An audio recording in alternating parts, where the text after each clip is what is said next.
اگر احمدیوں کو سیلاب میں گرے ہوئے علاقوں سے نکالا ہے ہماری ٹیموں نے، تو غیر از جماعت کی خدمت بھی کی ہے، بلا تفریق مذہب، عقیدہ، فرقہ، ہیومینٹی فرسٹ کے ذریعے سے بھی خدمت کی ہے اور ہو رہی ہے۔ اور اب ہیومینٹی فرسٹ نے ان سیلاب زدہ علاقوں کے لیے $1 ملین مزید امداد کے لیے ارادہ کیا ہے، جو وہاں بحالی کے کام میں وہ کرے، اس میں مدد دے گی، اور بلا تخصیص مذہب ہم یہ خدمت کر رہے ہیں اور کرتے رہیں گے۔ اور پھر ہم یہ بھی نہیں بتاتے کہ ہم احمدی ہیں، خاموشی سے خدمت کر رہے ہیں، اس لیے کہ کہیں کوئی فتنہ پرداز فتنہ نہ کھڑا کر دے اور اس فتنے کی وجہ سے غریبوں کو مدد پہنچنے سے مدد لینے سے محروم کر دے۔ لیکن ان نام نہاد مذہب کے ٹھیکیداروں کا رویہ کیا ہے، جو اپنے آپ کو اسلام کا نمائندہ سمجھتے ہیں؟ ان کا رویہ کیا ہے؟ ایک جگہ جب پتہ چلا کہ وہاں کچھ خاندان دریا کے علاقے کے جو ریموٹ علاقے میں رہتے تھے، ڈیرہ غازی خان کے، وہ وہاں سے اٹھ کے آئے، بہرحال جو قریب ہوگا دریا کے، جب سیلاب آیا تو احمدی متاثر ہوئے،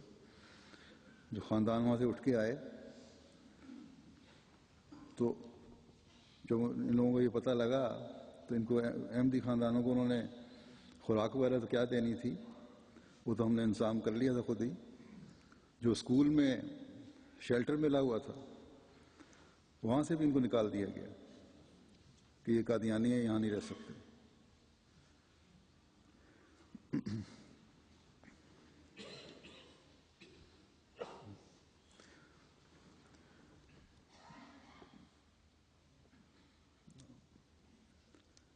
جہاں تک احمدیوں کا سوال ہے، ہر احمدی کو اللہ تعالیٰ کے فضل سے جماعت نے سنبھالا ہے، اور جماعت بے سہارا نہیں چھوڑتی ان کو، بلکہ خدا تعالیٰ احمدی کو بے سہارا نہیں چھوڑتا۔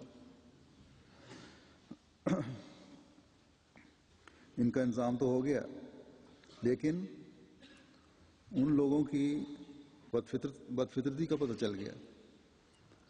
جو اپنے آپ کو اسلام کا نمائندہ کہتے ہیں، کہ خدا اور نبی صلی اللہ علیہ وسلم کے نام پر کس بدفطرتی کا ثبوت دیا ان لوگوں نے، اور دیتے ہیں۔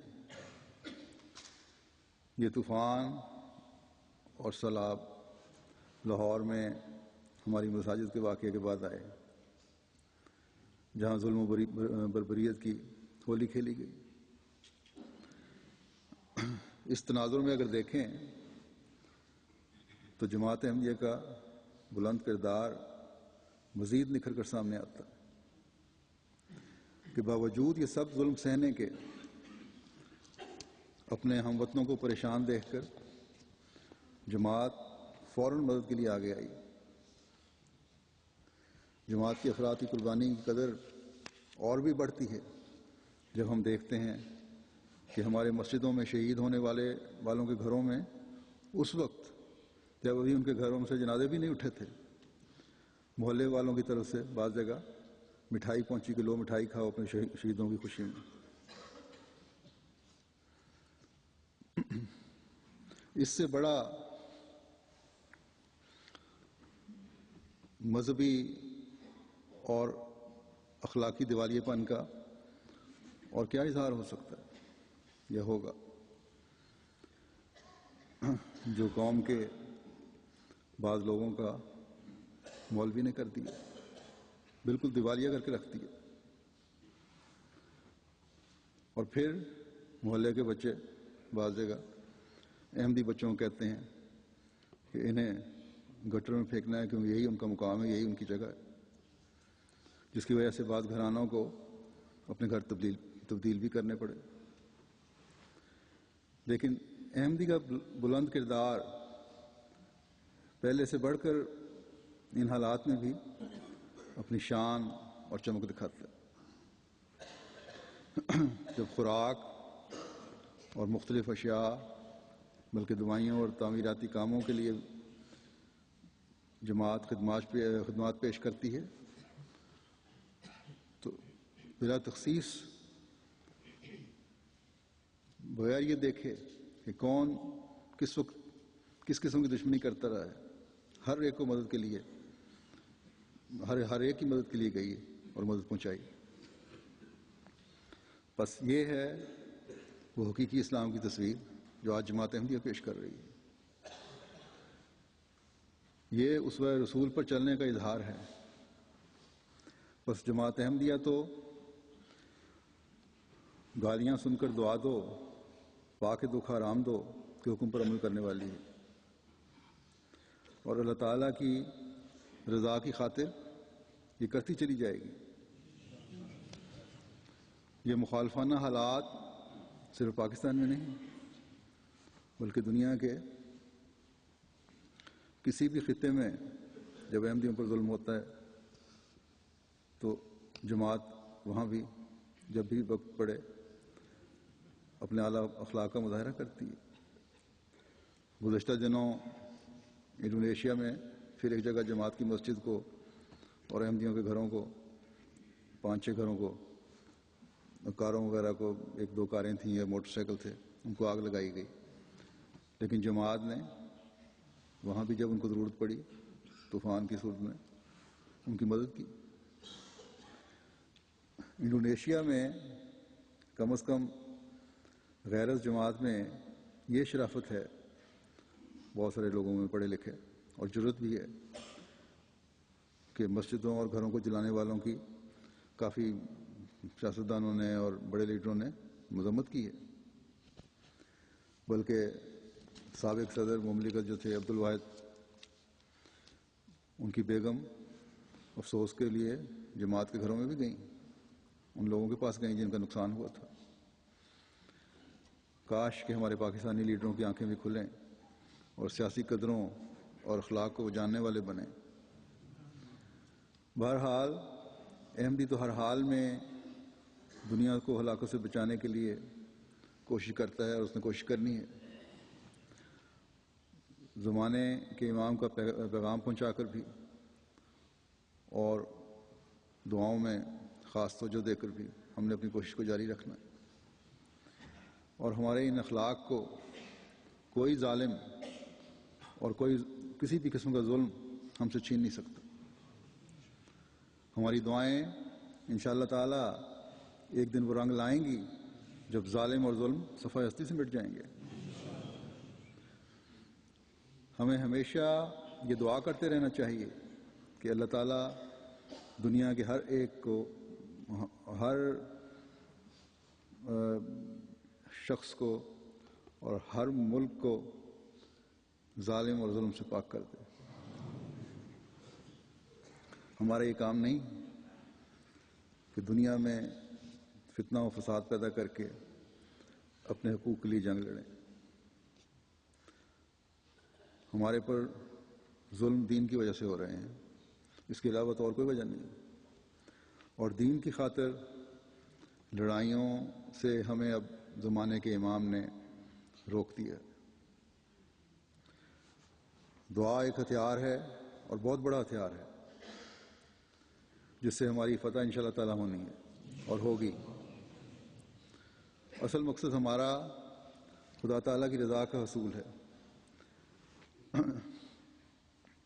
جس کے لیے نیکیاں تو بجا لائی جاتی ہیں،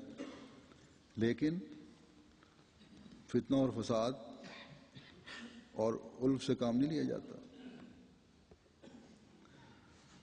اور اس کے لیے اللہ تعالیٰ فرماتا ہے کہ تلک الدار الآخرۃ نجعلها للذین لا یریدون علوا فی الارض ولا فسادا، یعنی یہ آخرت کا گھر ہے جسے ہم ان لوگوں کے لیے بناتے ہیں جو نہ تو زمین میں اپنی بڑائی چاہتے ہیں اور نہ ہی فساد کرتے ہیں۔ بس جب ہم یہ اعلان کرتے ہیں کہ ہم ان لوگوں میں ہیں جن کو خدا تعالیٰ نے آخرت پر یقین رکھنے والوں میں شامل کیا ہے، تو پھر یہ کس طرح ہو سکتا ہے کہ کسی بھی قسم کے علو اور فساد سے ہم کام لیں، قانون کو اپنے ہاتھوں میں لیں، انسانیت کی خدمت سے انکار کر دیں، دوسروں کو ذلیل کرنے کی کوشش کریں، کیونکہ یہ تقویٰ کے خلاف ہے، اور تقویٰ ہی ایک مومن کا مقصود ہے اور ہونا چاہیے، کیونکہ اللہ تعالیٰ یہ وعدہ فرماتا ہے کہ والعاقبۃ للمتقین، یعنی آخری انجام متقیوں کا ہی ہے، فساد کرنے والوں کا نہیں۔ ہر مذہب کے ماننے والے مخالفین کے حملوں اور زیادتیوں اور ظلموں کی وجہ سے یہی سمجھتے رہے، بعض دفعہ ایسے حالات آئے کہ سمجھنے لگے کہ ہم اب ختم ہوئے، اور بعض دفعہ جب امتحان اور ابتلاء لمبا ہو جائے تو بعض سمجھتے ہیں کہ اب ہمیں بھی دنیا داری کے داؤ پیچ استعمال کرنے چاہیے، لیکن الہی جماعتیں ایسا نہیں کرتی۔